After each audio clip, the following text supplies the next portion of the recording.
You are the master. The people love you, but there is one problem.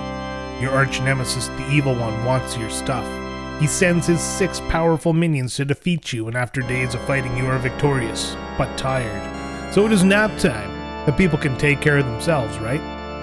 After your eons-long nap, you awaken to find that the Evil One and his ragtag group of minions have not only taken over all your cities, but they destroyed them, the people, and built layers of their own. Not only that, a crick in your neck has weakened you. You aren't going to stand for this. With the help of your trusty angel, you take to the ground and take on these minions one after another, regaining your strength as you go. Once you clear the land, the angel motivates the people to rebuild while protecting them from the kidnapping bats, house-destroying dragons, and the other enemies of the land. The Evil One has gone too far, and this time, like all times, it's personal. Welcome to ActRaiser.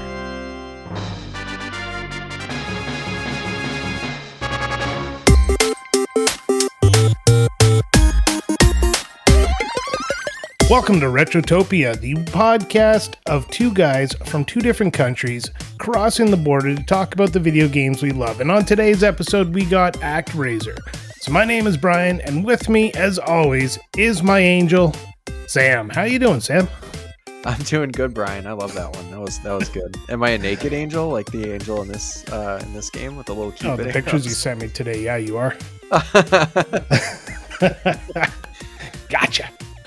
Yeah. Anyways, how you doing, buddy? Not so bad. It's been a day. We were talking a little bit before the show started. Got some toilet gate. Got some plumbing work going on here, so I'm not washing, and I'm peeing in a bucket. It's prison rules over in Wisconsin. Yeah. Oh man. Yeah, you were telling me about that. Your dad came in and ripped up your bathroom, and then kind of left you with nothing for the night. That's gotta suck, dude. Yeah. At least you got heat, right?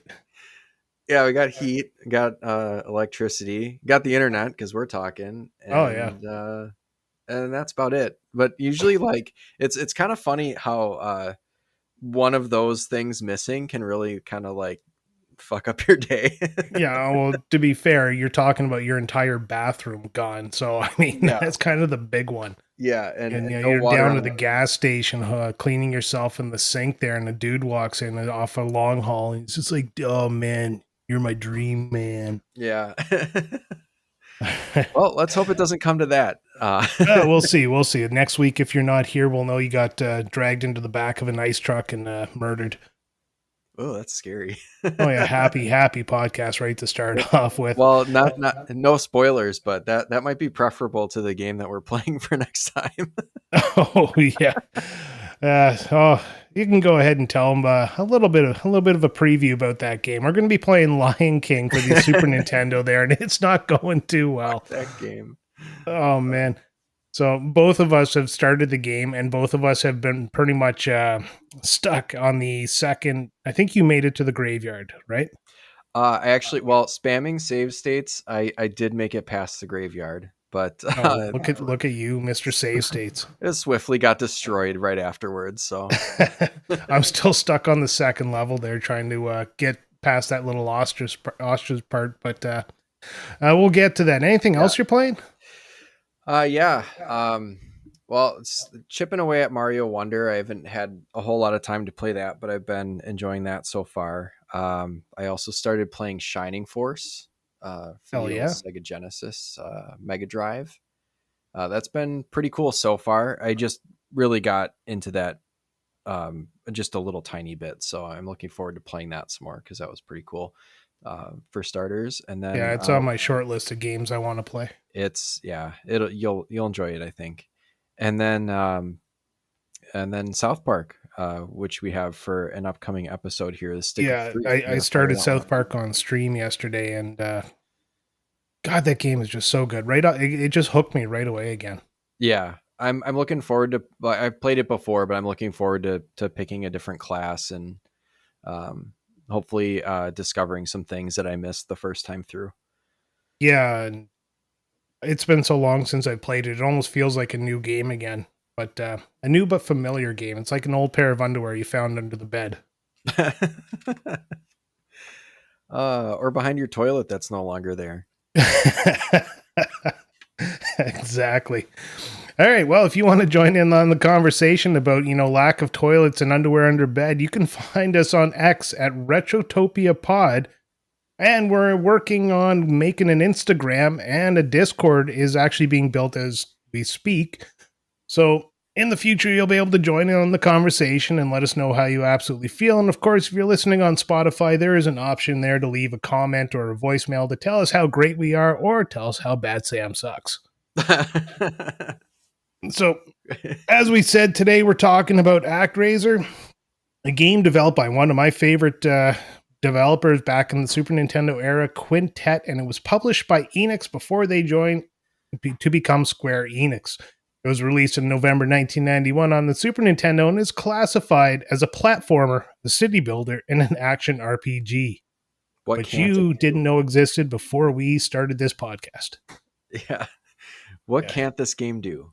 Yeah, it's pretty much everything. And as you heard in the intro, which I showed you, Sam, but we're not playing for this, but the intro basically goes over the entirety of the story, kind of compressed from the manual. And it's very simple. You have two kind of methods of playing this game. First one is an action, like a platforming, side-scrolling action game with a sword swinging as you play as the master. Then after that, you got the simulation where you're the angel flying around, and it's a city building simulation. Yeah, and those they refer to those as the acts, which I thought was pretty cool. So like Act 1 is you going through and kind of clearing the path for your little villagers in each region. So it's a platforming level, and then I guess I would call it a boss, not really a mini boss, but it's like a secondary boss. Yeah, as you clear that out, and then it paves the way for Act 2, which is the city builder portion. Well, yeah, and then Act 2 finishes off with the main boss. Yes. And then you get kind of the after acts series where you continue to build the city and you kind of get some more stuff. Yeah, it says that once you've destroyed the boss of the monster, that's the second or the third act, I guess. The townspeople are no longer afraid, or they no longer live in fear, and so they might come up with some extra abilities, or their town might advance a little bit, and they might offer you some things, and that's kind of cool. So yeah, get a little bit cocky. Yeah. It's like, hey, we did nothing, but we're gonna fucking be a dick to you. Yeah, you pretty much carry their weight around the whole time, and then they're like, hey, have some wheat. Yeah. That's what God needs. Which is actually pretty useful. So I guess I shouldn't knock their wheat. No, actually, it's a very important part of the game. Like, the wheat replaces the corn eventually, but yeah, you shouldn't be knocking it. I mean, wheat's very important. Yeah, let's be nice to our little villagers. They go through a lot through the course of the sim portion. Well, villagers are dicks. But we always start every city out with a platforming level. And the platforming is simple. It's a side-scrolling level where you come down from the heavens and you inhabit a statue, which was left there as a monument to yourself. So, very you-centric. But you start monuments to myself. Oh, yeah, I bet you have a few outside. Everybody who comes to your house knows a mailman there has to pray to you before he drops off a letter. Yeah, I got a big old sword and everything. That's pretty cool. Everybody respects you when you have a sword. Just ask every neckbeard out there. Yeah. Anyways, that's probably gonna lose us some listeners. Yeah, no, there was not to alienate anyone, but I was at this is a little off topic, but it's worth it. Trust me. I was at over at the bar the other day, and there was a guy that rode past on a Razor scooter, and he had like this sword in a hilt. Hey, you know what?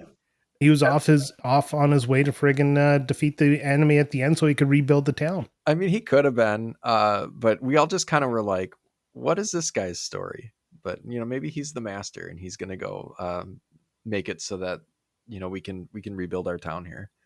Yeah, maybe that's his whole shtick there.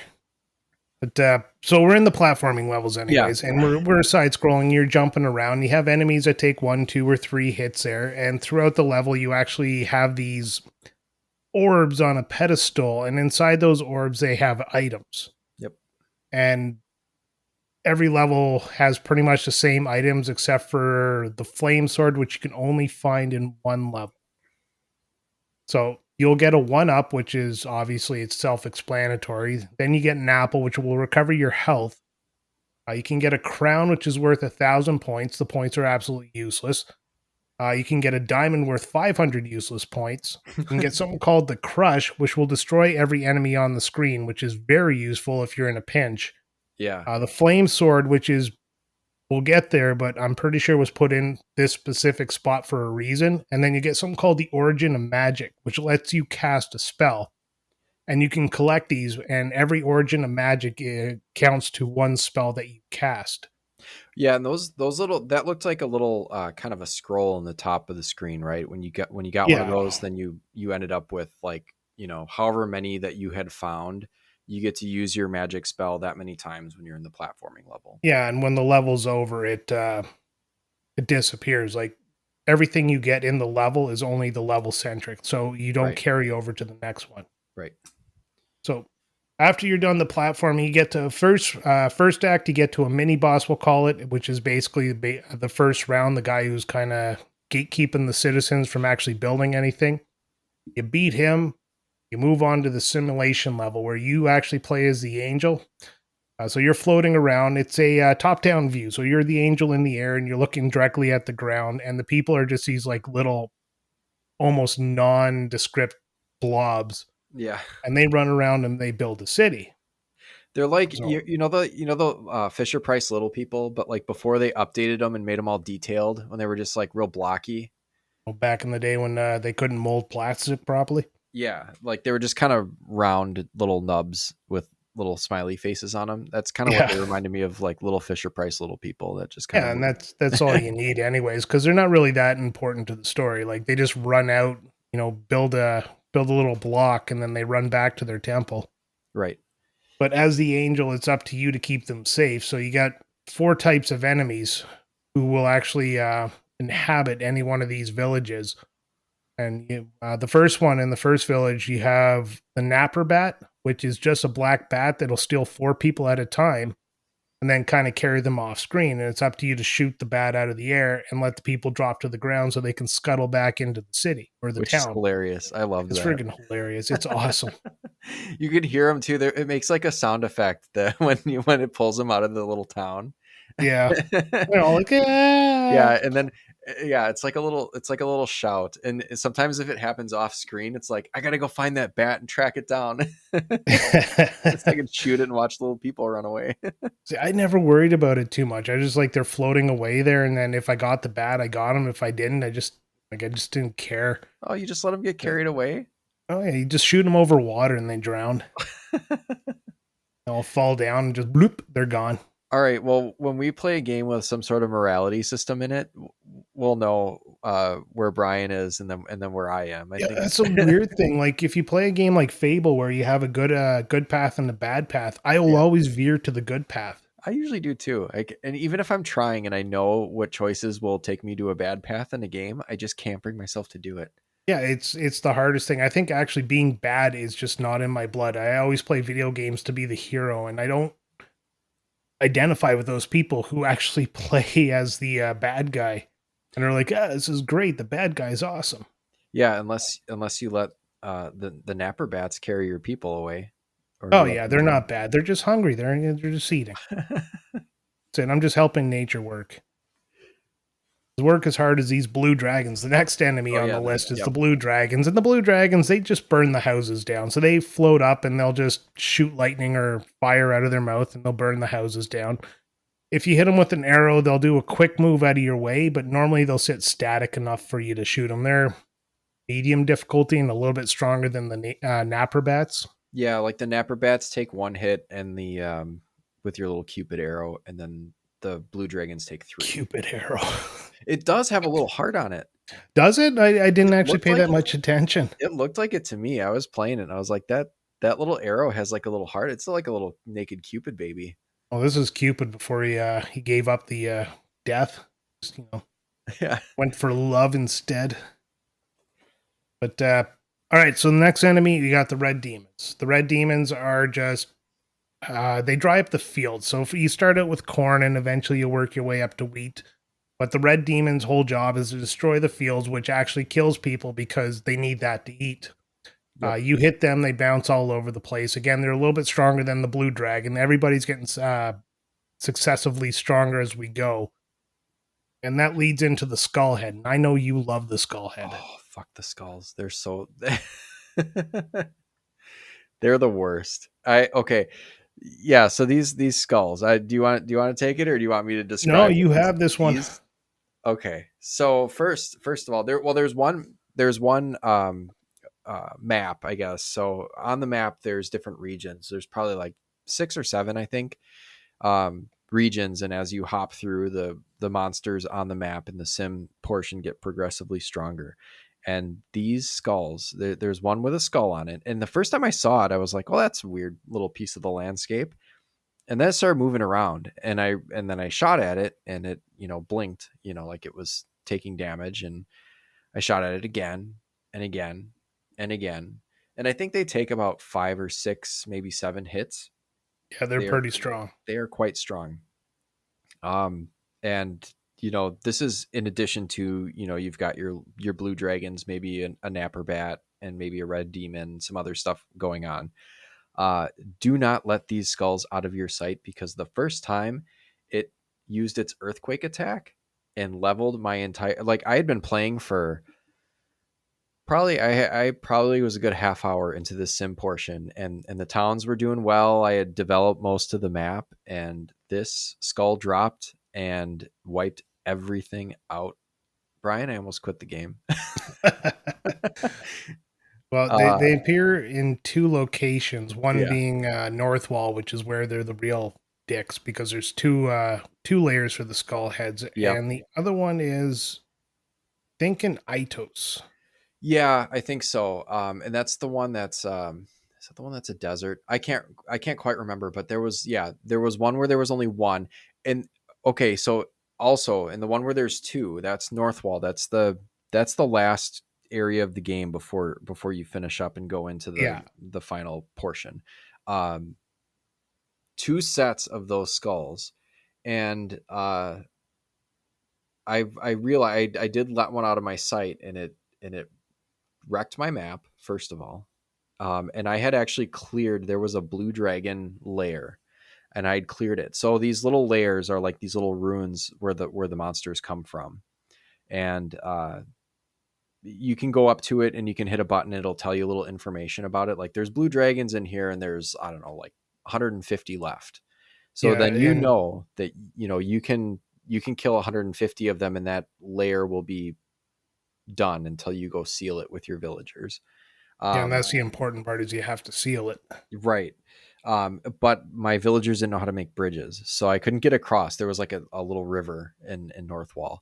And so an additional thing that happens when these skulls drop and destroy your village is that it seemed to replenish the monster layers. So not only did all my village get destroyed, but everything I'd been working towards just kind of reversed. Yeah, that would be a rage quit for me too. Yeah, that one made me madder than the first one. Yeah, but the thing about the red skulls too is they'll actually sit there for a bit. Like they don't always just go right off and destroy your town. So you have a No, chance to get rid of them. But if you ignore them for too long, then well, you kind of screwed yourself. right, and they start doing this, like, kind of like, the sprite of the skull will kind of like vibrate, or like it looks like the teeth are chattering. And if that starts, like, you're screwed. There's no way that you can get to it in time and hit it with enough arrows to kill it before it drops, and Yeah, and it'll pretty much destroy everything. you got to focus on those more than you got to focus on your town. I mean, Yeah. it's a very very delicate balancing act. And in addition, they can be pretty quick too. So they move. They don't move diagonally, but they'll move like side to side and up and down. If you get in its path while it's sitting still over your town, it'll rush down in your direction. So you kind of have to just, if you can fire an arrow up at it, and then you have to get out of its way right away, and then like move back into position and fire some more arrows at it as it retracts back up to where it was sitting.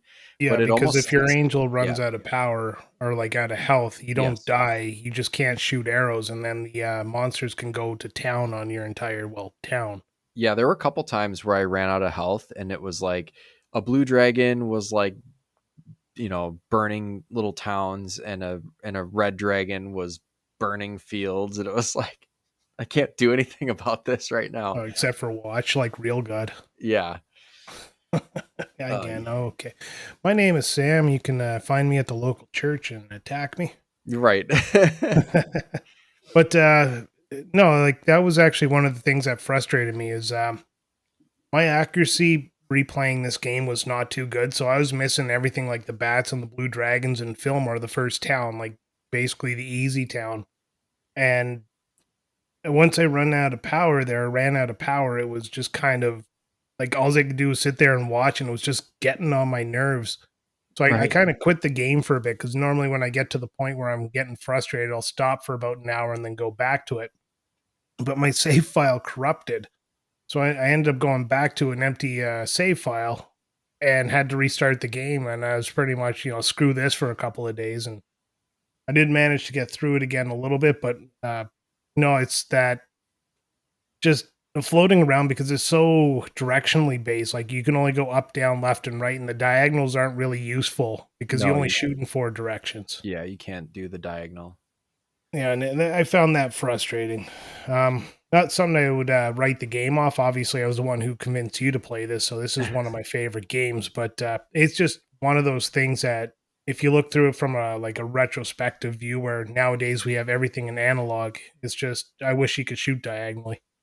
Yeah, that part, that's one of the things about the game being as old as it is, that doesn't age quite so well, but I did get used to it after, I got through Fillmore, um, all three acts, and moved on to the next one. By the time I got to the second um, area, which is called Blood Pool, I think, then I kind of had hit a stride, and I was really enjoying the game. Um, when you get down to the sim portion, uh, you kind of get into a groove where, like, this is a great game to just kind of lose yourself in for a bit. Yeah, it was And very relaxing. yeah, like, you can kind of manage the town a little bit and just kind of keep an eye on the monsters. The music is a bit repetitive, so I actually turned it down, and I put like podcasts and music on and stuff, and I just kicked back and shot at monsters until my town was strong enough to seal the dens. And Yeah, yeah, you can get a good, I don't know, I'd say each sim portion is probably a good hour and a half at least. it wasn't too bad. It was a good, nice little casual game, almost like a Sim City with arrows. Yeah, you can just kind of sit back and grind, and yeah, it's like Sim City, but like with more to do, because there's a little bit more action going on, where you can engage with these monsters, and then it's like, Yeah, and okay, once you well, seal all the layers, you can just kind of sit back and let the town build itself up so that it's nice and strong for when you go fight the last monster or last boss. right. And okay, so the RPG element of this game, where you get your level and your health, and I think your magic points, is by growing the towns, and your strength is reliant on the population of your town. So like experience points equate one-on-one to, or one-to-one to the population of your town. It'll tell you you're now level whatever 5 or 6 or 7, and this is the population you need to reach to get to the next level, and your MP and hit points have increased. So that's how it's tied into being an RPG.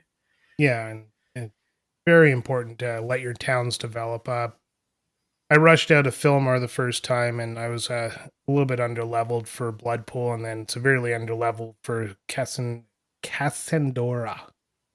God, the Yeah. names get harder to pronounce as you go. Oh yeah, that's the desert one, isn't it? Yeah, That one was but cool. Yeah. let's talk about the towns here a little bit because we've got what, five or six of them to talk about. Yeah, well, we talked about Fillmore. It's kind of your basic, like, starting forest area with with very few obstacles. Yeah, and it comes with the easiest first boss of all, the centaur, where you can just duck under his spear and dodge the lightning, and then beat him to death with your sword. Yeah, if you can get the pattern of some of these bosses, both the kind of mid bosses from when you first clear the way, and the the Act 3 bosses to finally clear the whole land. Um, there's patterns there where if you can get it just right, you can really dodge and then just wail on them until they can do Yeah, their and next that's attack. the strategy for most of the enemies is just dodge and attack, and you just learn the pattern there. And as soon as you do, you're good to go until you get the magical Stardust magic attack, and then you can use that to wipe out pretty much most of the bosses. I don't think I got that. Yeah, you you get it in Blood Pool. It's like very early in the game, and it is the strongest magic attack. I And think it'll two hit, maybe three hit some enemies, like some bosses. oh, that's amazing. I think I so again, I mean we've said this this is episode 2, but we've said it every time so far that when you're going into a retro game, playing a true retro game like this, look at the manual because the manual for this game practically tells you exactly what you need to do in each. Oh It's yeah. almost like a strategy guide and manual.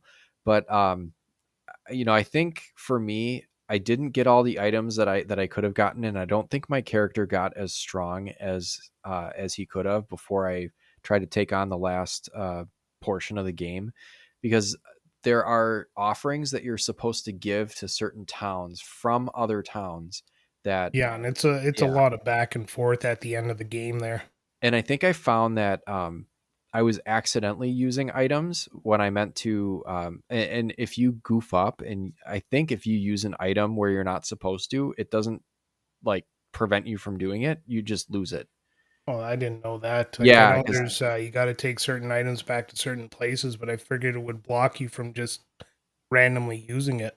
yeah, I think I goofed it up a couple times because there was definitely something that either it said this isn't useful here, but it was still gone, Hmm.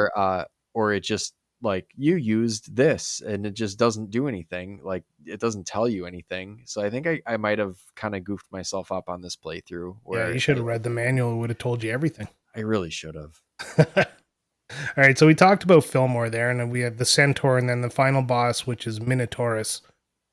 Again, it's just a pattern, stick and move. He jumps up and down, and you avoid him coming straight down on top of you, and he throws his axe, but it's not really a huge fight of a battle.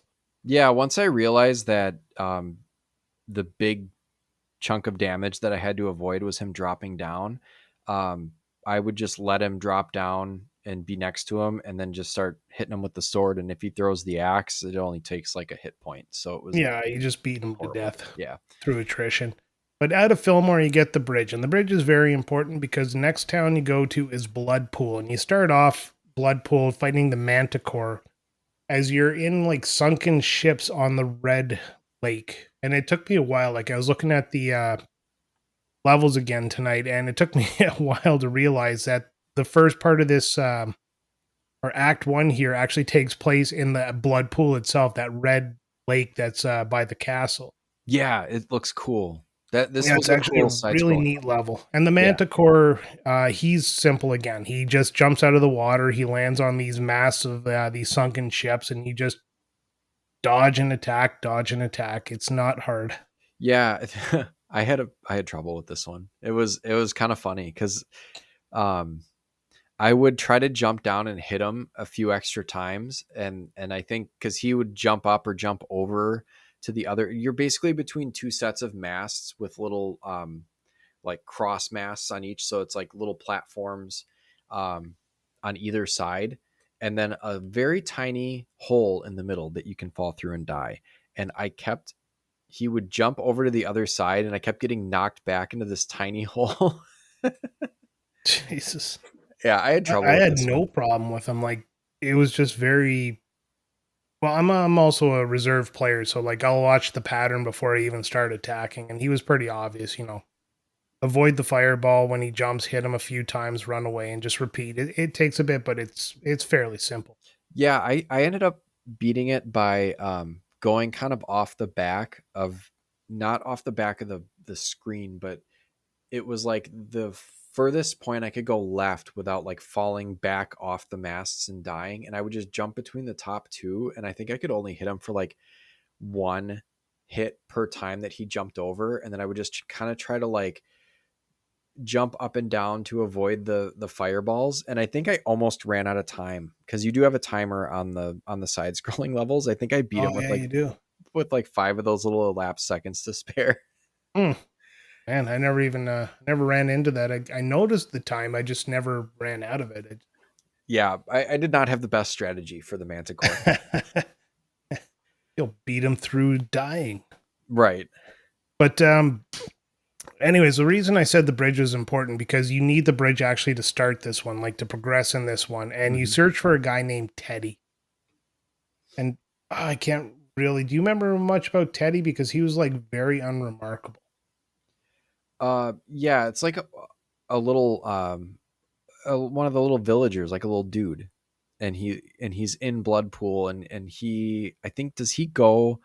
Oh yeah, the two people, like the two main villagers that talk to you, I think Teddy is their son, and then he goes to like some cave by the Bloodpool, doesn't he? And you Oh have to go yeah, kind of yeah, rescue him. Every now and then, like every some of the maps have little events that happen with the villagers, like yeah. They'll be like, "Oh, hey, we want to talk to you, God," and the angel will let you know, and then you go listen to them. it actually kind of reminds me of that. Do you ever see that episode of Futurama where Bender gets hit? Or he's floating in space. He gets hit with that Oh yeah, yeah. meteorite chunk. Yeah. Oh, Metal Lord. That's all I could think of anytime the villagers wanted to talk to me. Well, that pretty much describes how this is. I mean, you're in Yeah. the middle of like killing monsters, and you're like, "Oh, the people in the temple have something to say to you," and it's just like, "Hey, we Yeah. need this now, dude." And it's like, "Well, no, I'm trying to kill monsters. Fuck off." Shut up and build me another brewery. Yeah, seriously, I need more statues. Yeah. But um, yeah. oh no, go ahead there. No, I think you had to basically save Teddy by I can't remember what exactly you had to do, but I think when you sealed one of the monsters' dens, it gave you an item to take to the cave. Oh, it was the Um, loaf of bread. yeah, and oh, because he was starving, right? And then he came Yeah, home. and the loaf of bread actually brought him back home. Yeah, because it reminded him of home. See, this Uh, is more pronounced in the remake. The yes, yeah. like they really focus on that Teddy portion, but this original game, it was just it almost feels like an afterthought. Yeah, like we gotta add some stuff to the sim portion to kind of soup it up a little bit, because otherwise it really is just build your town, kill some monsters, Yeah, very rinse, repeat. procedural, and then move on. Oh, in Bloodpool, I was talking about the magical Stardust magic attack. Like this is the area you get the strongest magic spell in the game, so you can get the magical Stardust here. Uh, Yeah, you'll find it once your villagers are able to fish. They'll find it in the lake itself, and then once you get that, like I said, after that, it's just basically use it to run through most of the bosses. can you toggle between? Because I had the fire one that you get in Fillmore. Uh, so I do remember them finding something when they started fishing, because Blood Pool is like this blood red lake that I guess is just all blood, and then Yeah, and it's because and of that castle. yeah, and once you seal everything and take care of the monster in the castle, then the blood goes away and it turns into a regular clean lake, and they fish in it, and they find you this magic object that teaches you this attack. But can you toggle between the fire and that? I honestly never tried it. Once I had the magical Stardust equipped, I don't know. That's all I ever had equipped. Oh, I must just not have turned it on. I'm Oh, just an maybe. idiot. Oh yeah, it was your first time. You're allowed. Yeah. So I what else do we have to say about Bloodpool? Not much. After you beat Act 2, which is Zeppelin Wolf, which starts out as a wizard and then ends up into a werewolf, which is kind of a I'm gonna call it I think I actually enjoyed this fight the most because of the second part of it. Like the first one, the wizard shoots lightning at the ground. You just kind of dodge it and hit him with the magical stardust. Yeah. Then after that, you got the werewolf portion where you just hit him with the magical stardust. Yeah, I didn't have the magical stardust, but I think I didn't find the wolf too bad because I happened to be able to like hit him a few times with the sword before he starts jumping around the screen, and I ended up finishing that one without too much trouble. Yeah, trying to. I don't really remember this fight overly much, like the werewolf part. I mostly remember the wizard part. But Yeah, there's like a little wizard that there's platforms again, just kind of like the yeah, he Manticore, just but goes you're in up the between castle. them and he shoots his lightning down. And you beat him Yeah, down, and once he gets to about half health, he changes into a werewolf. yeah. Job. Al- Yeah, although I would say like if he was because he's zapping around the screen, kind of if you think about like Kamek or whatever that little wizard from Mario Brothers that shoots those, Oh you know, yeah, yeah, how they that kind of dude. disappear and reappear in places. He does the same thing, and if he's high enough up to like the second or third tier of the platforms on either side of the arena, I won't even go touch him because it's not even worth we didn't really talk about how the platforming handles, but I didn't think it was great. I didn't try to go out of my way to. I don't think it encouraged, you know, trying to do anything It was extra. slow. Like when you jumped, Very slow. you'd have like a half a second pause when you landed before you could Yeah, jump again. But it was yeah, very precise. So if you jumped from like one platform to the other, like you would land on it and you wouldn't slide, you wouldn't fall backwards, you wouldn't bounce, you would just plunk in that spot, and I like that. yeah. But there also is just kind of half a beat where he can't really do anything. And I also found that jumping and attacking was kind of difficult. There was a real kind of precise um, cadence that you had to do if you wanted to jump and swing your sword. I was finding times when he would jump and then I wasn't able to swing the sword because I either didn't hit the button fast enough or I hit it too fast. Yeah, and most the misses I had in the game were because of that mechanic. Yeah, Uh, it can be frustrating, I'd say. oh, absolutely frustrating. It, I don't hate the platforming in this game, but it is not the best. Yeah, it's definitely not polished. We'll say Yeah, that. I find the remake actually did a little more justice to it, but this game is what it is. It's a product of 1991 and the first game released by Quintet, because I Yeah, believe it's the first game. and that is to say, like any of these criticisms that we have, I found this game to be one of the most, and especially like trying to place myself in 1991, playing it, Little kid sitting in front of the as TV waiting for Saturday morning cartoons. right, Take like me away, Ghostbusters. what a imaginative and creative concept for a game. Like I don't Oh think there yeah. was anything else quite like this that combined all these different genres of games in one before. And this is one of the reasons I really like Quintet is their games are just so well done with their stories and stuff like that. Like they don't do this type of game again. Like even ActRaiser 2 gets rid of the city building portion and just does a platforming game. Yeah, Which why is would why you? it's like we're not going to play ActRaiser 2 because I'm not a fan of that game. But like Soul Blazer, Illusion of Gaia, Terra Enigma, Robotrek, these are their other games, and they are just such quality games that Quintet. I really wish they were still around nowadays making their games. Yeah, it's funny you mentioned like ActRaiser 2 doesn't have the sim portion. It's like, well, that's the sauce. Like that's what made ActRaiser is that Yeah, it was it what does made it both. special. Yeah. Yeah, I don't know if I would care to play just the platforming because the platforming was yeah. kind of janky. I can never get into that game. But all right, back to Bloodpool because we've Hmm. just defeated Zeppelin Wolf there, and the Act Two ends, and people stop building because they need the harmonious music to carry on. Yeah, they We get like find that sad. in the next town. Yeah. Yeah, that is in Cassandora. I That's the liked this desert. one. This is the desert one. This one is really interesting. The only thing between this and think it was Northwall, how much magic you have to use to clear the land so they can actually do stuff. Yeah, we didn't mention that before. You have, I think it's five different types of magic that you can use. There's like lightning and rain and like basically all the elemental weather Yeah, type. lightning gets rid of Yeah, trees. Rain will get rid of sand and also grow crops if they need it.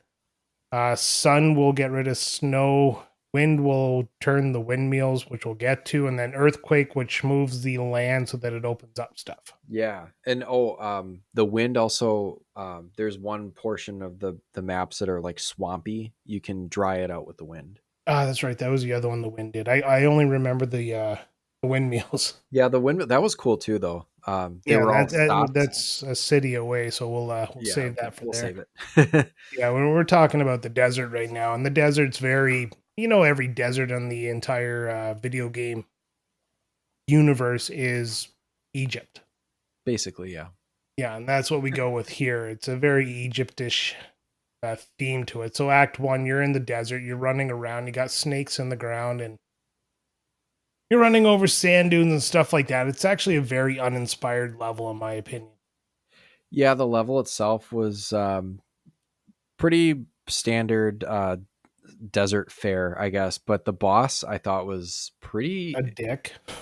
Yeah. Well, once I figured out the kind of trick to it, um, I thought I wasn't gonna be able to beat it because I didn't really think there was a way past its attacks. But it's kind of like a weird Sarlacc pit type Yeah, thing. it's well the enemy's named Dagobah. So Oh my god, really? yeah. They didn't even pick the right planet if they're gonna pull some Star Wars shit. Well, it's funny on the wiki there for ActRaiser, it actually makes a reference to how it's named after the planet in Star Wars. So dumb. Even though isn't it the Dagobah system, not a planet? Well, the planet is Dagobah, but Oh, like okay. I'm not a Star Wars guy, so but I yeah, build like the when they talk knowledge to about you. systems, it's like it's the fifth planet in the Dagobah system, and whatever, like Of I'm just course. pulling a number out of it. I don't know. Don't come at me, but No, no, it's too late. Your credibility is on the line right now. So once you take out Dagobah, yeah. who's just a worm that comes out of the ground, he's an ant Oh lion yeah, is yeah. That's a yeah. that's a not common, but you'll see that in like Final Fantasy too. I Final think. Fantasy, yeah, Final Fantasy 4 has one. It's a very important character in the game. Chrono Trigger has one as well. Yep.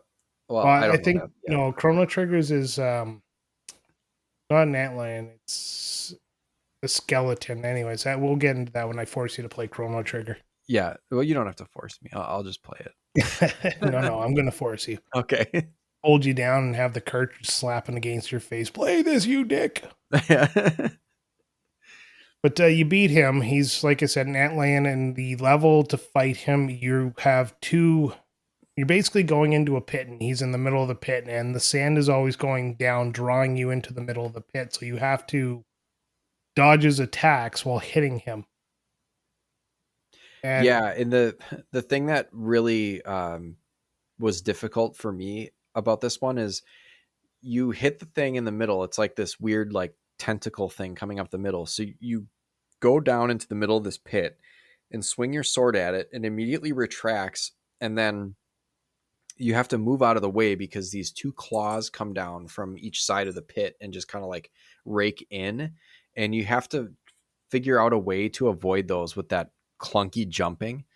I yeah, yeah, eventually and did figure out a pattern to it, but man, I that one think was the tough. sand actually hampers your movements as well. It does. It makes it kind of pulls you in a little bit, so it takes a little power out of your movement and jumping. Out of the jump. Yeah.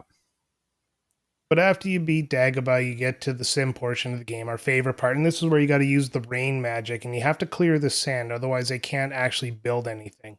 Hmm. And it's very important if you want to make this town prosperous. Back in Bloodpool, you'll get the ability to use wheat, and one of the first things you should do is change the cornfields to wheat, which increases the amount of food and therefore the prosperity. Um, Yeah. Yeah, I would actually find myself because you have this thing called the Sky Palace, and it can you hop in it and you can move from region to region. I would actually find myself getting back in my Sky Palace and going back to the previous um, towns so that I could talk to the villagers and gather wheat and bring it back to other areas that didn't have it. So that's one yeah, way that I did go back and forth a little bit. yeah, that was a very important part. So after you do all the wheat stuff like that, there's oh, what is it? You get to a point where you have to guide the people to find the wanderer, and the wanderer is just some guy in the middle of the desert who's dead. And if you Yeah. find him, you get the harmonious music that will help you finish off Bloodpool. Because the people in Bloodpool are all sad and frumpy, and the harmonious music makes them happy again. Yeah, so And then, basically like the towns all have little frowny faces and blood pool, and it actually stops the progress of your population. yeah, and this is the only way to get them back to working, so you can maximize the town, so you can maximize your levels. Right. And then that leads us into the end of Act Two, where you fight the Pharaoh. And I actually, this enemy kind of bothers me. Does it Not really? Well, I not the mean, fact like what he does is pretty fairly straightforward. Again, yeah. magical stardust him to death, but it's just it's a Pharaoh's head. Same thing you would find in any desert game of this era. Yeah. Deserts equal Egypt. Right. And it's like well, it's so on the nose that when you I think as you're going through Cassandora and fighting back the desert, a pyramid actually appears, like just a straight up pyramid. And as you go through this level in act 2 or whatever, when you're going back through the platforming again to finish off that region, it's just a pharaoh head. It's basically like King Tut's funeral mask. It's I mean, everyone's seen it. You just Google King Tut and that's what comes up. It's like the most iconic ancient artifact of all time, and they just Yeah, and ripped it he's and put it right in the game. yeah, he's another enemy that's not impossible to beat with the sword. It's he slams down on top of you, then he fires out some projectiles, and when they hit the wall, they turn into masks that fire out arrows. So you just kind of dodge that. Again, it's patience mostly that'll beat him, unless you again have magical stardust, and then you just wipe him out. Yeah, I just figured the pattern and avoided the Yeah, projectiles and took because a couple swings at him. you missed Yeah. the best spell in the game. You beat this one honestly. I beat everything from this point on. I didn't finish the game because we'll get to that, but everything from this point on, I beat the honest way. I really underutilized. I didn't use the magic at all. Such Yeah, a and that's mistake. actually fairly impressive considering how easy it was when I did use the magic. Such a mistake. Yeah. All right, so you beat the Pharaoh, and after this, they're going to stop building until you get the herb, which is found in Marahana, which is two towns away. So this is kind of a write off for a bit. The But sweet, the sweet uh, herb. yeah, little Canadian bud. Yeah. So after this, you go to the next town, which is called Eidos, Aitos, Eidos. Don't know if I'm pronouncing it right, but pronouncing it good enough. Oh, And Eidos, the studio that made Tomb Raider. oh, is it? No, I'm kidding. It's No, just that begins with an EU. yeah, I You know. just Yeah, don't you start, mister. But okay, so the first one, this is actually a unique moment, and this is actually what I was going to get into a lot earlier when we were talking about the items. This is the boss you get the flame sword in. So the level is fairly straightforward. You're kind of jumping through a bamboo forest, and then you end up in front of a waterfall eventually, and the boss is a serpent. And in this time, you can get a flame sword. So you have to kind of dipsy doodle. You get the flame sword, and the flame sword is special because it shoots a projectile out of the tip. So when you get to the serpent there, it's hard to hit him with your sword because he moves around very fast and it's a bunch of jumping on platforms and stuff like that. But with the flame sword, you can actually hit him with the projectile and it actually takes him out a lot quicker. fuck's sake. This is You another didn't know one. about that, did I you? never got the flame sword, and this I also beat this dragon just with the regular sword and no magic. Jesus, you're a monster. Our next enemy is Sam. He was Oh unbeaten. yeah. Yeah, but so all right, so you beat him with the sword. I beat him with the flame sword, which I took the time to go get. But then we move back into the sim mode. You kind of use lightning around here to kind of scour the landscape. Mm-hmm. Eventually, you're going to close off the monster layers, and then they're going to build windmills and then beg you for wind to spin the windmills. And I was talking about that. Yeah, that I thought was kind of cool because they build these windmills and they're not doing anything, and then they talk to you, they're like, oh, Metal Lord. Ooh. No, well, basically, yeah, they're begging you for wind. Can you please make wind to make our windmills turn?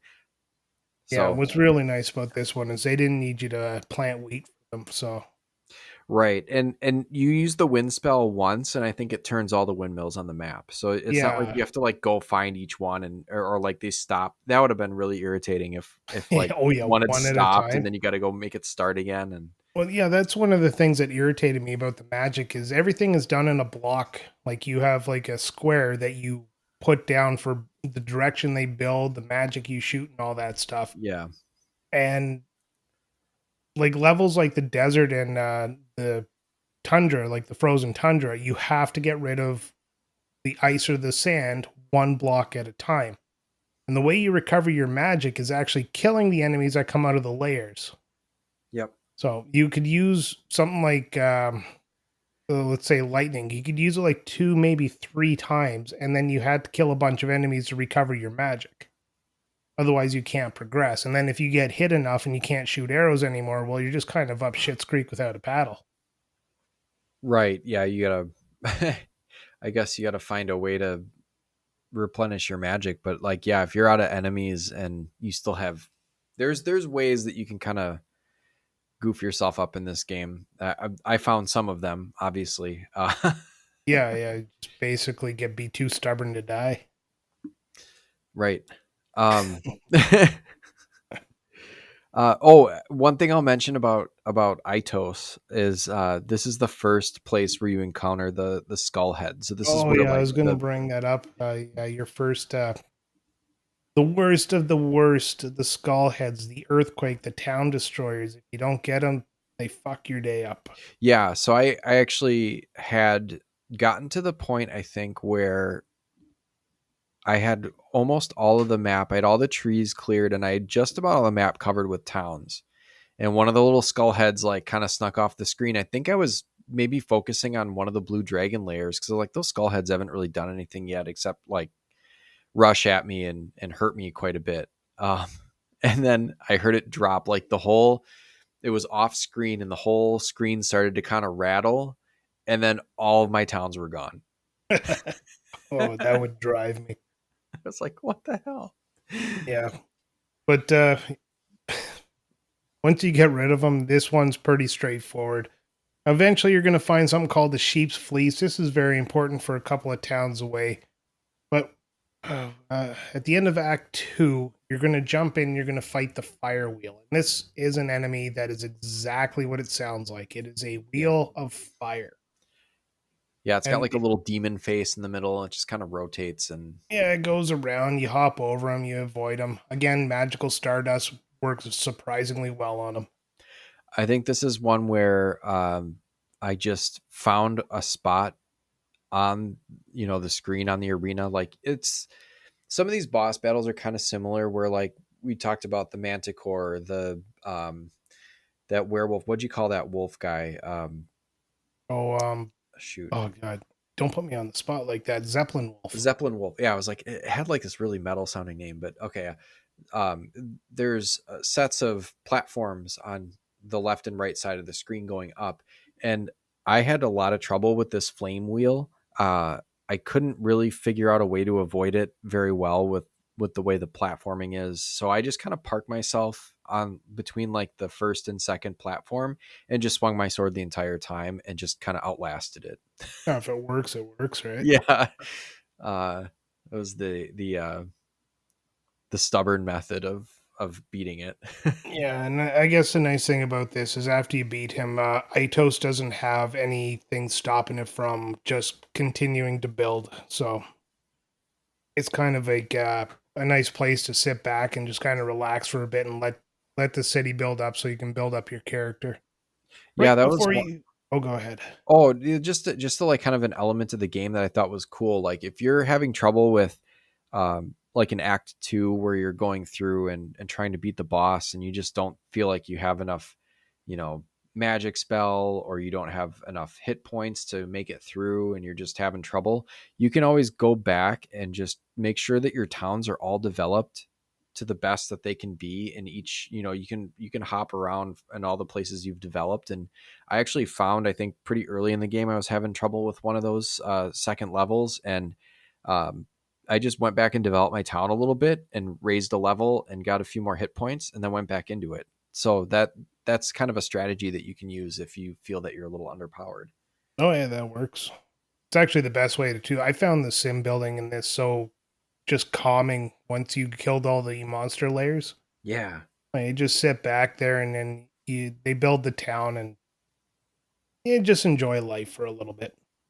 Oh, this I just remembered something about Itos with that skull head. So when that happened, I don't think I killed enough of the skull heads. I just sent my villagers in to seal it. Because I was like, I'm not going to let that happen again. I'm just going to go seal it, even though it's not, they're not all completely killed off. So I think the layer was still relatively strong. And one of the two villagers that talks to you actually died. Oh, did he?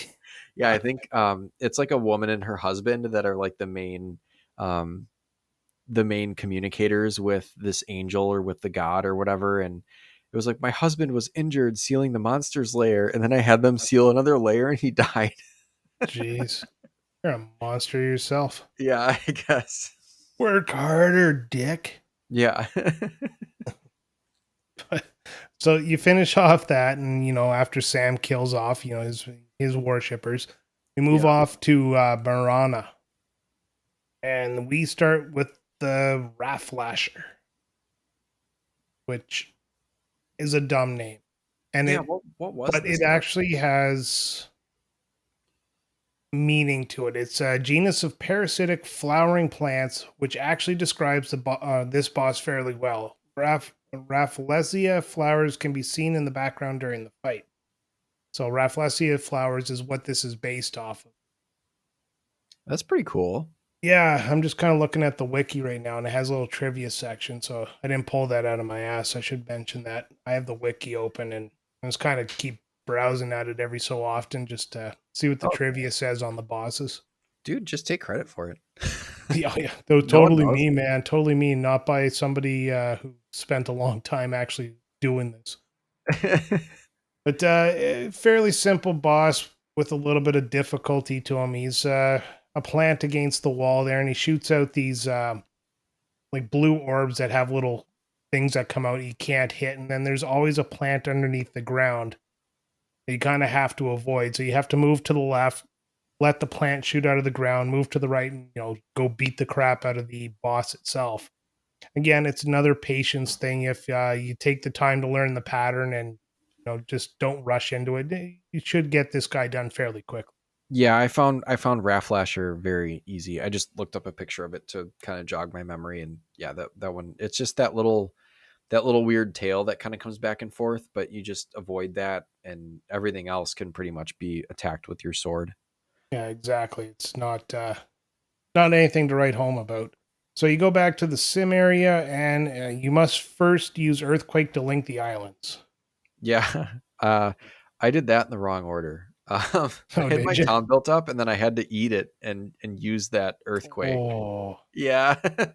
now So I I remember this one from my first time playing it. So I think I might have done the same thing the first time I played yeah, it. So I skull headed myself basically. yeah, pretty much. You are your own worst enemy. Ugh, yeah. So yeah, after that, lightning again to get rid of some trees so they can build up, and you got to use wheat here to get your town to prosper.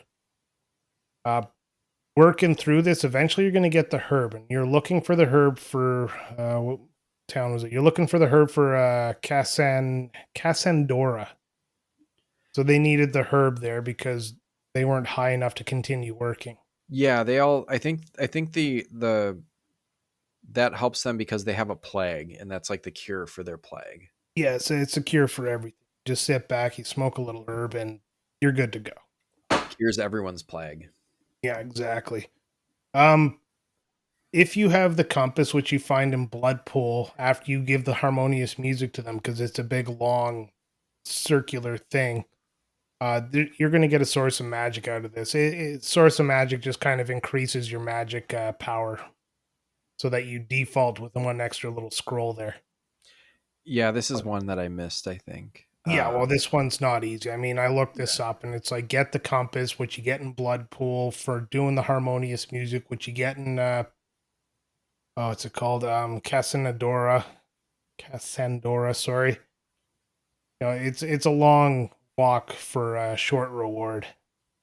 Yeah, it's a lot of like, yeah, this leads to this, leads to this, leads to And this. like you And were saying, like if you use the thing in the wrong spot, it just gets rid of it. It's like, you can't use the compass here. Oh, it broke.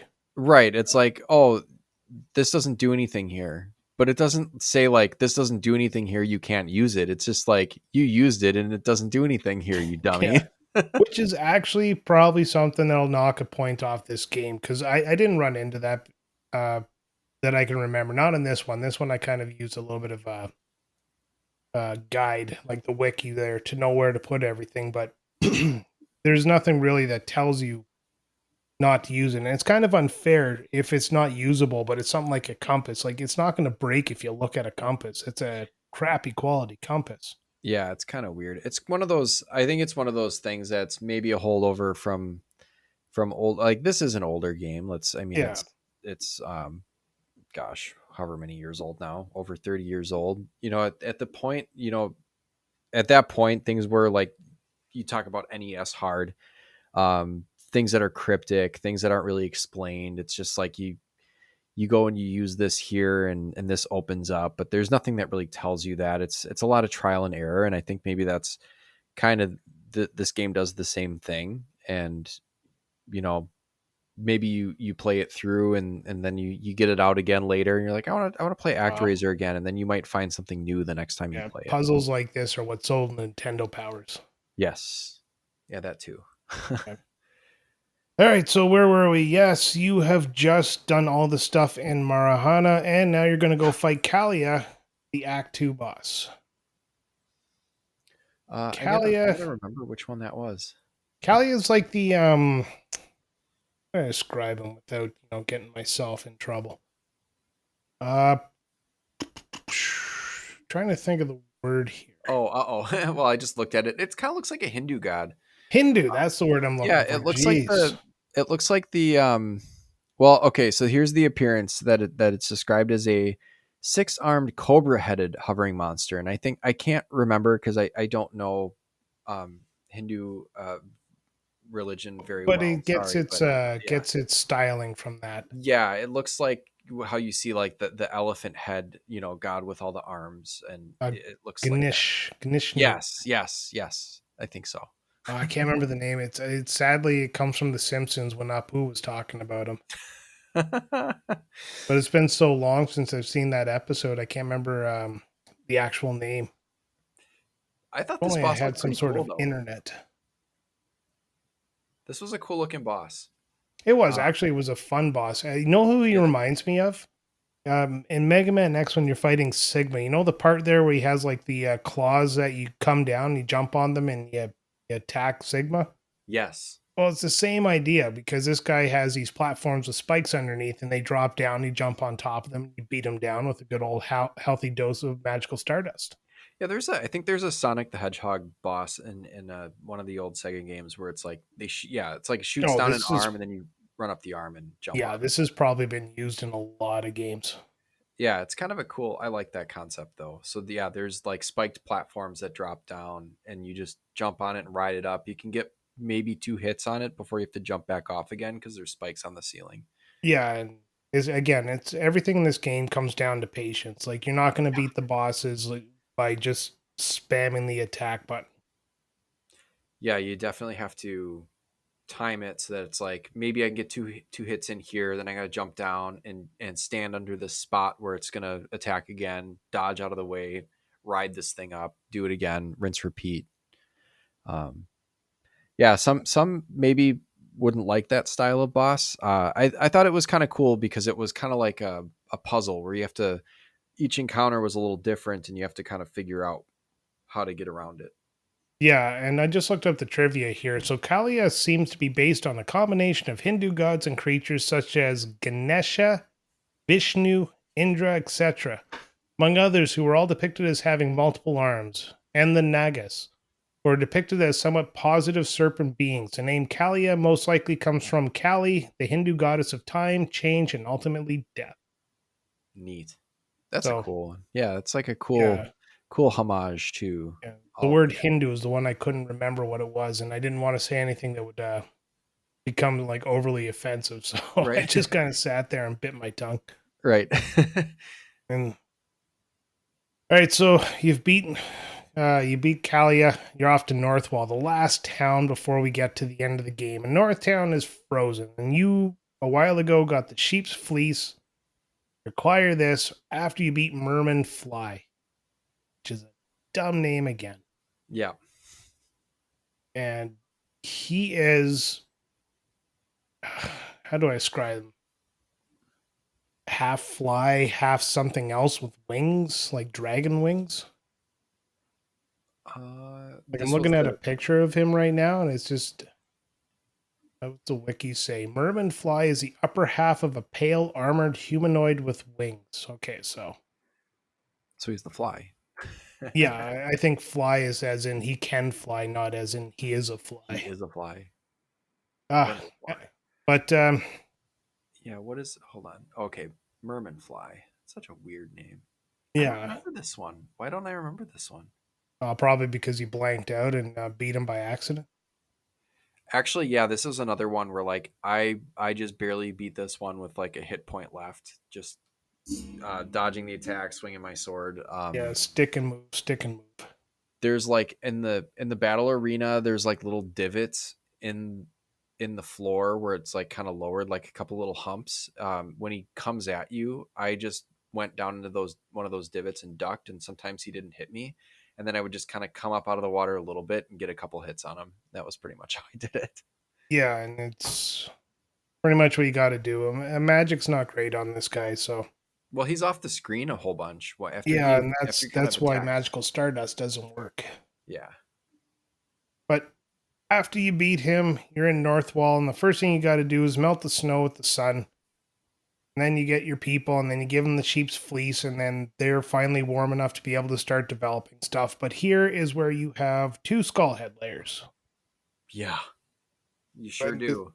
this is like the dickish one because one skull head layer, because they take so many hits to kill, is pretty hard. You're focusing a lot on the skull heads and trying to take those brief few seconds you have to actually develop the town. Right. It's Without letting them, and this is where I discovered that I think one snuck off screen and actually did get off that earthquake attack again. And this is where I discovered that that earthquake attack also replenishes the unsealed monster layers, because I had oh one that really? was I didn't completely know that. depleted. Yeah, so like the I think the blue dragon, I had kind of like I was trying to keep an eye on the skull heads, and I was like I'll try to get rid of this blue dragon because they're just kind of pesky. And then they fly around and kind of run interference on me. So I I would pepper those. I got rid of all those finally, and then one of those skull heads did that earthquake attack, and I started seeing blue dragons again. And I checked, and there were probably I think it replenished like 60 some of them. Jesus. Didn't Yeah. know that happened. I never paid attention to that before. So that's like a double whammy. Not only does it destroy all your stuff, but it strengthens all the rest of the monsters.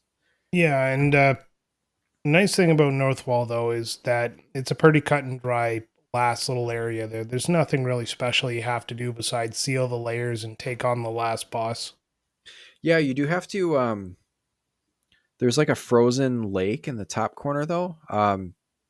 So you have to unfreeze all that, and then I think that's where that kind of kicks the end game into gear for you. I found that after I and it's labeled in the manuals. It's like the manual tells you exactly what to do. Um, there's like little squares A, B, C, and D. It's like a four square little lake at the top, and then once you melt all the lake, then there's like a little boat in it, and they find something for you, I think. Oh, probably something simple again. My notes doesn't have anything that's special. So if anything, they find you another source of magic. Yeah, it was something. I think it might have been a source of magic, and then they also kind of tell you what to do next because I had cleared. I think I had cleared all of the monster layers, and I had developed as much as I could, and there was nothing else was really progressing. And then finally, I was like, "Oh, there's one more little piece of this lake. I guess I'll just melt it for kicks." And then that's what kind of kicked off the end game. Oh, okay. Well, once you get to the end game, you're going in to fight the Arctic wyvern, and Yeah, it is what it sounds like. It is a wyvern made of ice. kind of a cool And looking boss. yeah, yeah. Magical Stardust. That's how I beat him. Also, your plain old sword will work. Oh yeah, the sword works on everybody, but that's if you don't have Magical Stardust. if you didn't, if you Plain. didn't, if you didn't explore the game enough to like find out what else is useful, then yeah, you could just wail on it with your sword, I Oh guess, yeah, and barely beat it. just get out of his flight path, avoid the frost breath, and then just hit him with the sword until you beat him. He's a fun enemy, nothing super special about him, but you'll see him again in a minute because once you beat him, it opens up the final area. And I'm going to give this one all to you, Sam, because you just went through this, and that final area is Deathheim. Yeah, it's cool. It's basically a boss rush. You have to go through. I don't think they're in the exact order of the game, but there's um, all these like kind of demon faces in a row. Um, and then there's one big one at the top. And then each time you beat one of the bosses, it deactivates their eyes as you go through. And so it's like you're in this, you're like standing on this little platform, and it warps you into a boss battle. You fight the boss battle. If you beat it, you come back out, and it warps you right into the next one. So it's like one after another. You just have to go through and beat every boss in the game. And when he Um, says bosses, he means the Act 2 yeah, bosses. the Like Act Two bosses. yeah, Yeah. the first bosses in every town, they're dead. But these Yeah. Act 2 bosses are back with vengeance. Because not only do you have to beat them all again, but their stats are buffed a little bit. Oh yeah, they move faster. It's tough. I did not Yeah, finish and it. you get one life, one bar of health, one row of magical uses there. So, however many you got, so you got to kind of manage your resources. Yeah, and I this is where I found that since I did not unfortunately play the sim portion of the game to the fullest, I was a little underpowered for this boss rush, and I did not end up finishing it, but I did look up the end, so I did get to see the final boss. Looked pretty cool. Yeah, and the final boss is Tanzra, which you read about in the player's manual at the very beginning story. This is the evil one that you heard at the beginning of this podcast, and he's in two parts. So if you manage to be able to kind of save your magic, it'll help you here a little bit, but not super great. But this is the second instance you get the flame sword with the shooting projectile at the end. Hmm. And Tanzra has a health bar that kind of goes from left to right on the screen there. Like he's more than double the size of your maximum health bar you can get. He's just he's just fun. Yeah, I like that kind of concept where the end boss is so strong, and their health bar is so big it almost looks like the game is broken. You know, like it almost looks like it glitches the game out because it's so strong. I love Yeah. seeing that on a final I boss. It's just so intimidating. the six bosses you take on before him are fine with one bar of health and your magic, but I kind of wish it would at least replenish your health before you jumped into this fight. 'Cause if you get your Yeah. ass beaten those six boss fights, well, you're going to be restarting this fight again. When you die, you restart at the last boss you fought. Except for this guy, you'll restart at the beginning of the Tanzra fight.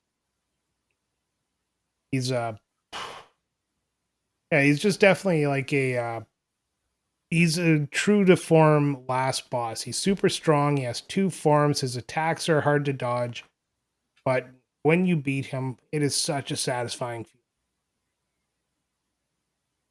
that I did not finish that one. I had to. I think I could get maybe um, just my plain little guy with just the sword and the flame attack magic or whatever. Like I didn't have the what was it called, like the Stardust magic, or I didn't have that one equipped. Yeah, But but he has his version of it, which is kind of fucky. yeah, I saw that on the. I watched a YouTube playthrough, but I think I only got through maybe 4 or 5 on the boss rush, so I got pretty far in, but I was just ending up having to. There were a couple of bosses where I just ended up having to take too many hits, and I would just kind of peter out. So um, I think there's definitely replay. Like I would definitely try this game again and try to play it the right way to get the right loadout for the final boss rush. And I think Oh, I could you will. probably beat it. Now that you've played this game, it sits in your back of your brain for the rest of your life. And every so often, when you're thinking of something to play, this game will come to your mind. Yeah, I should take another crack at ActRaiser. It Yeah, is fun. absolutely. It's a super fun But game. but the ending of this game, I watched a clip of like I actually never beat Tanzer myself. I'm just like, you know, flexing here, even though I'm lying. So I'll admit that right away. So I never beat him. I watched a video like you did, and I watched the ending of the game.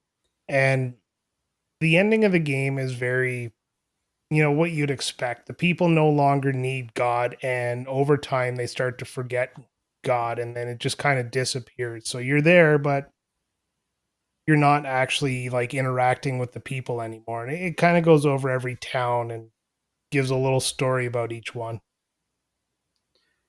It was a decent ending. It concluded everything, but I wouldn't call it the greatest ending in the world. It's kind of I wonder if it's almost like a commentary on how like people interact with religion, eventually. Not to say that we've done this as a society, but like societies grow and then they kind of evolve beyond the need for, you know, praying or, sacrificing to their gods and stuff like that. Oh So you yeah, the kind of debauchery of just kind of society. fade. I just read American Gods, so like if you if you've ever read that book, it's kind of that's like what that story is all about. Oh, you're all ramped up. But if you, I'm gonna force you to do this, and I know you say I'm not forcing you, but there's other quintet games, and everyone seems to deal with kind of how Earth develops. So it's Soul Blazer, Illusion again, Terra Enigma, the three I can think of off the top of my mind, all kind of have a story about how Earth, like how you go from basically it's not really a Stone Age Earth, like a nothing Earth, and up until a developed society, and they all tell their story that way. And this game does kind of the same thing. It was their first foray into this type of storytelling. Yeah, I'd have to say if any of these if any of these games are as imaginative and kind of creative as ActRaiser, I'll really enjoy them because Oh I yeah, really did. this I isn't like even this my game. favorite game of the quintology. Or A quintet. It's a good. This is a good game. Do we want to talk a little bit about the? I played a little bit of the remake, but there is a remake that's out there. yeah, and you can get that on the Switch or the PlayStation, and I'm not sure if it's on the Xbox, but they kind of overhauled the entire thing. Instead of sealing layers by having your townspeople walk around the middle or like surround it, Mm-hmm. you actually go in and you have like a little mini boss fight. Yeah, it's really And cool. Um, it's like this pulsing like kind of wart thing that's like emanating evil or whatever, and there's oh yeah, it's monsters like a in there, pimple and you on just gotta. Earth. Yeah, it's like you gotta just kind of slash at this pimple thing until it ruptures, and then all the evil is gone.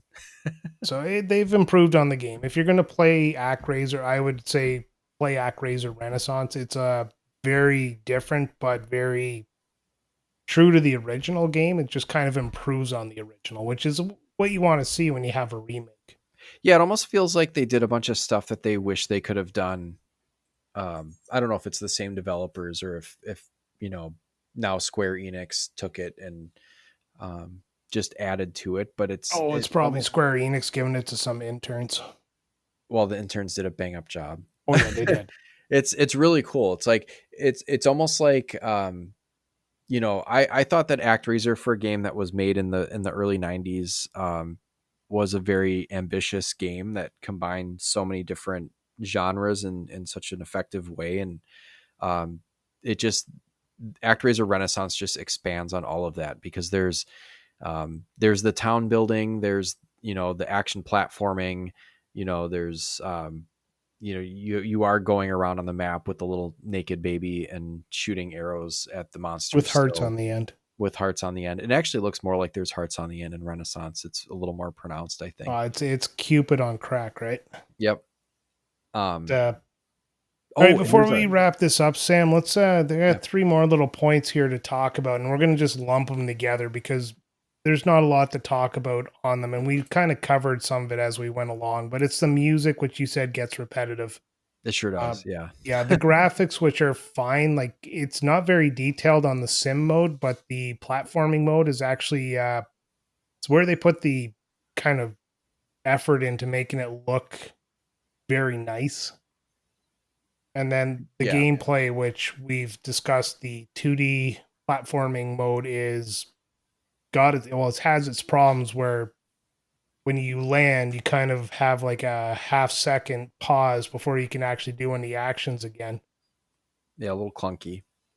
Yeah. So, uh, the music in the platforming levels I enjoyed, but like you said, they get repetitive. I was listening to the soundtrack to look for some of the songs here, and yeah, they're good. They're great. You'll actually notice that they kind of repeat them in later games, but well, I Oh, wouldn't say some of the repeat them, music. but you hear like the inspiration of it, but it gets very, very repetitive. It does. Yeah, that's where I said, it's fun to kind of grind through the sim portions, but I did eventually turn the music down, and it's like especially the sim portion, it's just this kind of like repetitive, Yeah, do do like, do do do yeah, do do like do do. Renaissance fair lute sounding music. Yeah, it just drives you unless you have the ability to tune it out, and Yeah. that requires years and years of practice and at least a 30-year marriage. I All think the right. best I think the best aspect of this game, aside from just like gameplay and concept and everything, visually, I think the bosses looked really cool, and those side scrolling levels were Yeah, I kind of my like the favorite side parts. scrolling levels because there was backgrounds in them that kind of And really yeah, and the amplified the level. backgrounds and bosses were all really well designed and looked cool, and yeah. Yeah. All right. So we're gonna wrap this up now. We've actually gone an hour and 20 minutes into the discussion. I thought this was gonna last 45 minutes tops, but We had a lot we to got say. going. So Sam, we're no longer doing our logical gut feeling because I don't think it really is truthful to how we actually feel about a game. So just how do you feel this game? How would you score it out of 10? Out of 10, I think I'd give it like a 7.5. It gets a lot of points for those visuals we just mentioned, all the gameplay, just switching back and forth between the genres like that. But I took some points off for like just the clunky controls a little bit, irritated me, and um, just a couple little things. But overall, play it. It's great. Yeah, it's definitely a great game, and I'm going to give it an 8. All right, not Some of the far off. same stuff you said, the controls, the inconsistent difficulty, I'd say. I'll call it because sometimes, like as we're going through some of the levels, I remember being easier and they're later in the game. So instead of having like a nice curve of difficulty, it's all over the place. So it loses a point there, and the repetitive music it loses half a point. So I Yeah, give it a solid 8, and I definitely recommend this game for anybody who loves old Super Nintendo RPGs. yeah, definitely play it. And then, if you're on the fence about, I don't want to play this old game if it's, got its issues, then they clean them up in ActRaiser Renaissance. I've Oh only yeah, played a little bit of it so far, but it's very true to the original and adds a lot of cool stuff. yeah. And if I had to pick between the two, I'd tell people to play the Renaissance because it is definitely a better quality game. Absolutely. All right. Well, that wraps up another episode of Retrotopia. Sam, thank you for being my partner in crime. Anytime, buddy. And Anytime. yeah, we'll we'll talk next time when we play an even more frustrating game. Oh, absolutely. And good luck making it to tomorrow without a toilet. Yeah, we're it's a little precarious. We'll see. We'll see how it goes. You shouldn't have had Taco Bell tonight. Oh God, if I had, we'd have some problems. Oh, I did you'd not. be done for. You're down at the gas station. You don't care who's in the bathroom. Yeah, or what? All right, we better get out of here before we turn this into a whole toilet podcast. Yeah, that we'll save that for an episode about a raunchy toilet game. Oh, absolutely. I'll talk to you again in a week. Well, actually, I'll talk to you all week, but we'll do this again in a week. And the next game we're doing is going to be Disney's Lion King. So until Yep. next time, this was Retrotopia. Take care.